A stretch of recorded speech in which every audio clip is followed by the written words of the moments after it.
How we doing, YouTube? I'm Thomas with Tomology. I'm going to do an unboxing of the Tokina 11 to 18 millimeter lens for Sony E-mount. I know nothing about lenses, nothing about cameras. I just know I needed a good lens for my YouTube channel. These are some pictures, and then we're going to get into the video.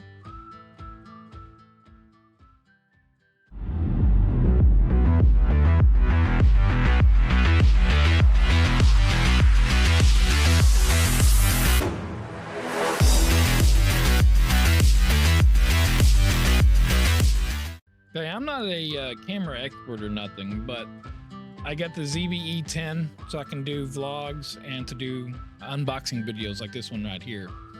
So I know a lot of people talk about that the kit lens that comes with the Sony ZV-E10 isn't that good. It's done me fine so far, and this is a 16 to 50 at a 3.5 aperture for the lowest. So I've been on the hunt looking online for a lens, and I found this one out here by Tokina. Again, I know nothing about this type of stuff, so hopefully I tried looking up videos, I tried doing different things, and I couldn't find nothing on this lens. And a couple of videos that are really out there, they're in a different language. So I'm gonna do an unboxing. So when you open it up, you get your warranty card, 3-year limited warranty. Man, that's a pretty good warranty. I wasn't even worried about that. So let's put that over there. You get manual. It's a pretty thick manual, so it has to be multiple languages here. I'm kind of curious because how to do the update on these. This one here actually has a USB, which I'll show you here in just a sec.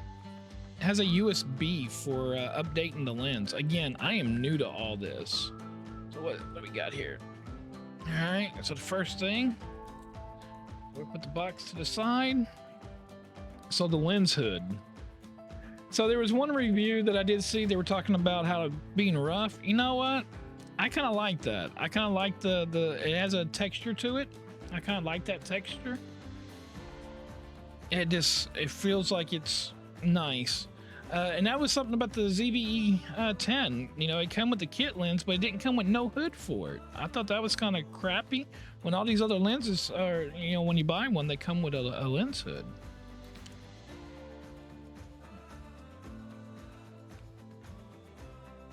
All right, let's get it on out. I did opt in for the white and black. That way it will go with my ZV-E10 better. Wow, that's nice. And there again, I don't know nothing about this stuff. So there you go. You got a little cap to protect. There's that USB that I was talking about. You know what? There's no USB cable in here. Oh, that's kind of crappy. So anyways, I got this lens for 400 bucks. And I did this one here because it goes from 11 millimeters, which is ultra wide, to 18. And if you notice, it does not protrude that much out, so it doesn't extend. Go ahead and take that off. Nice and brand new. Look at that. Let me get it up in that camera view. Nice and pretty, brand new. This right here is for manual focus. I have learned that. And again, 18 to 11. I want to keep mine roughly around 12. But to put it on a gimbal, though, it does have a little bit of weight. Let me go ahead and, I don't want to get anything dirty in here. I'll put that cap back on. Again, I'll probably keep mine around 12. I want that ultra wide view. That way when I'm doing product reviews. See, like right now, I'm kind of cropped in right now. And then I have 2 YouTube channels. So I have this one, and then on my other channel, I'll talk about my life with an autoimmune disorder. And if I'm walking around, I want to use the built-in stabilization of the Sony ZV-E10. I tried that Catalyst browse, but it just, I don't know. It does all right. It just doesn't really, you know, stabilize it like I want it. So if I'm using my gimbal, I want to be able to use the active stabilization within here, which really crops in your image. So you take an image, let's say this image here, and we go to here. So, but again, I can't say it enough. I don't know nothing about this stuff. So then you got your lens hood. So you got your lens hood, and it just screws on. Now it's kind of loose on there. I don't feel a snap or nothing. It just slides on. I mean, it is really turning on it. I mean, it's very, look at that, barely move it. So that's the way it goes. Goes on there and come to here. I don't see no other lockings on there. Let's see here. I don't want to screw up the threads. That's upside down. So again, I mean, I most likely will, yeah, see, it goes like that. Oh, there it goes. It does. It has a lock on it. So it locks. There we go. Again, like I said, I'm a noob to this. So there's your lens hood. Doesn't move no more. And then, I don't know how to take it off now. Oh, there you go. It's a little tight, but there again, it is brand new. There, yep. Click, unclick, click, unclick. So, really nice. Now, the aperture on this one here, and why I went with this, is 2.8. So it's 11 to 18 millimeters, so you get that wide view. All the videos that I've watched, the one guy, Mark, that I like, I really like his videos. There's a dot on there. He's up in Canada, but he does some really nice reviews of lenses and does some pretty good things with them. So you can check him out. For price wise, you know, I'm a poor guy. I'm very poor. So saying that, I can't afford the Sigma or even the Tamron for the same thing in a Tamron lens, or even getting the Sony. I would love to have the Sony because of the OSS, the built-in lens stabilization in here. So, but since I'm using it with a gimbal, it didn't faze me too much to go ahead and get this one right here, since I'm using a gimbal. So let's go ahead and put it on there and see what it looks like. But a lot of these tubers, they talk about, try to make sure my lens is nice and clean. A lot of these tubers talk about these wide angle lenses, and that's what you need for, you know, vlogging and doing the YouTube content creation. So, okay, so, you know, it is, here's the kit lens. So it is, you know, a little over double the size. I'll go ahead and even take that off. So it is over double the size. You gotta remember, mine goes back behind my cage right here. So no, I mean, again, like I said, it gives it a little bit of weight. Hopefully it doesn't interfere with my MT2 gimbal. If y'all haven't seen that review, go check out that review. But man, that just makes that camera look really, really good. All right, so what I'm gonna do next is I will go ahead and put this one back on, and I will do a couple of little clips with this one right here and show you the smallest, which is the 16 at 3.5. And then I'll do, I'll put this one here on 11 and probably 14.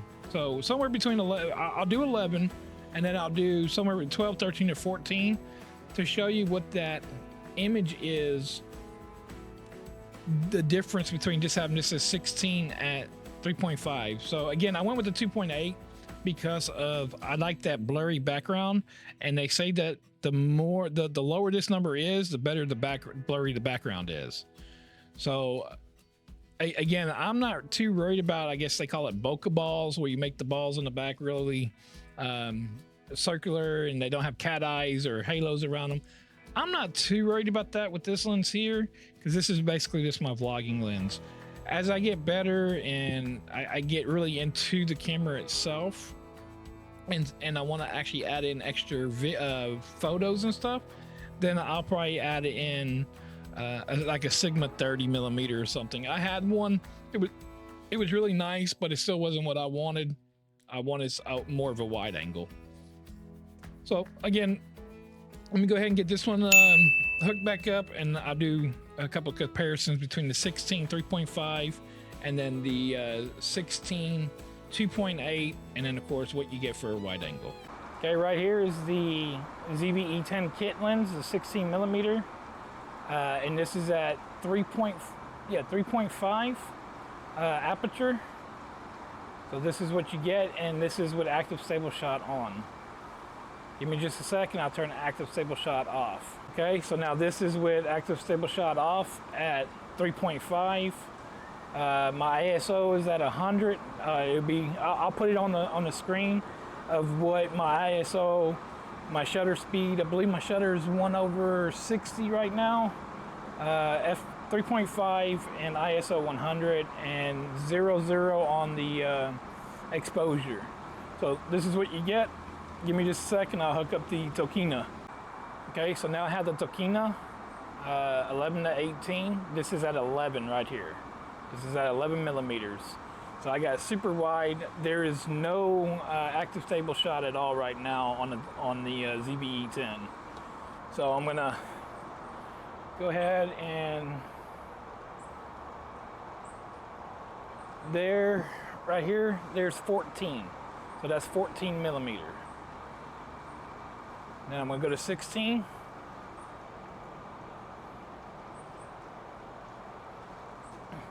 So there's 16 millimeter. Again, I still have all this room right here. And then let's go to 18. That's the full 18 millimeter right there. And I'm roughly about probably 3 foot away. So that's what you get right there. I'm gonna go ahead and hit that active stabilization. Okay, I'm at 18 and active shot is on the ZBE10. So not that it needs it right now, just sitting still, you don't need it. But this is 18 for the crop. So there's my arms fully out. Let's go ahead and go to 16. So there's 16 right there. Arms fully out. So that's 16. 14, which I think is where I'm gonna probably try to keep mine at. So there's 14. And then we're gonna go all the way to 11. So there is 11 right there. Now that is with active shot on with the crop, everything, you know. Another thing with this lens here, it does not have built-in lens stabilization. So again, I'm gonna have mine on a gimbal. I have the ZBE10 doing the stabilization for me. Between that and the gimbal, I think it's plenty for me. I didn't have money for some of those Sony cameras with the IBIS built in, and then you have the lens stabilization. That would have really been nice. I just didn't have $3 grand to start a YouTube channel and do all this. So far, what I'm seeing right now, can't wait to get to the footage. I'm liking what it looks like right now. Okay, so before I give my final conclusion of this, I went ahead and it's not on my gimbal or nothing, it's just me standing out here. This is at 11 millimeter. You know, if I was gonna sit here and walk and vlog. So this is what you should expect. And now that's 18 millimeter.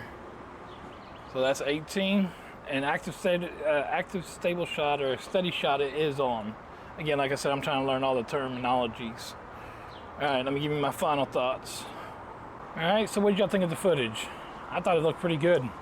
For me, not knowing nothing about cameras, videos, or nothing else, me just searching and trying to learn this, and to try to bring better videos for, you know, here on YouTube.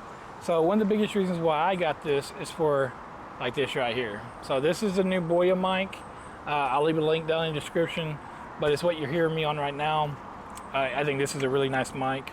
But anyways, when I do product reviews, I wanted something really, really nice to do my product reviews. So one thing I do like about this lens so far is when I bring this up, I mean, it's there. I mean, I'm almost touching the lens right now. Look at that, blurs out the background, picks it up. Look at that. Picks it up really, really good. So I do like that if I want to show something. And I don't even have the product showcase on right now on the ZBE10. So a couple things to talk about. One is versus the kit lens. For one, the blurry background. It's way more blurrier than the kit lens. But that's 2.8 versus 3.5. Doesn't seem like a huge number, so I can just imagine what 1.8 would be. I mean, that'd be like super, super blurry.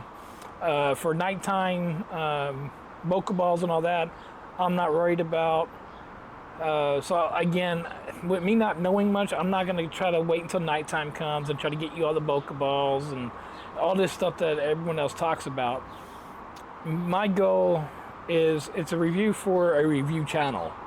So saying that, I want, if you're just starting out like me here on YouTube and you're trying to find the best, cheapest way to go without just using your cell phone, you want to take it up a step from your cell phone, then that's what I'm trying to do with my whole setup. So the other thing is, so we had the focus breathing. If y'all notice on whenever I got up to turn the active stabilization on or off, the focus breathing was real bad on the left hand side on the kit lens. So this one don't have that. I haven't seen the focus breathe like that on here. Again, this right here, for a lot of people, like even me, I thought it was the focus breathe, but just because it's blurring out the background, that's not what they mean by focus breathing. So like right now, I'm in continuous autofocus mode. So being in continuous autofocus mode, it's always trying to focus in on you.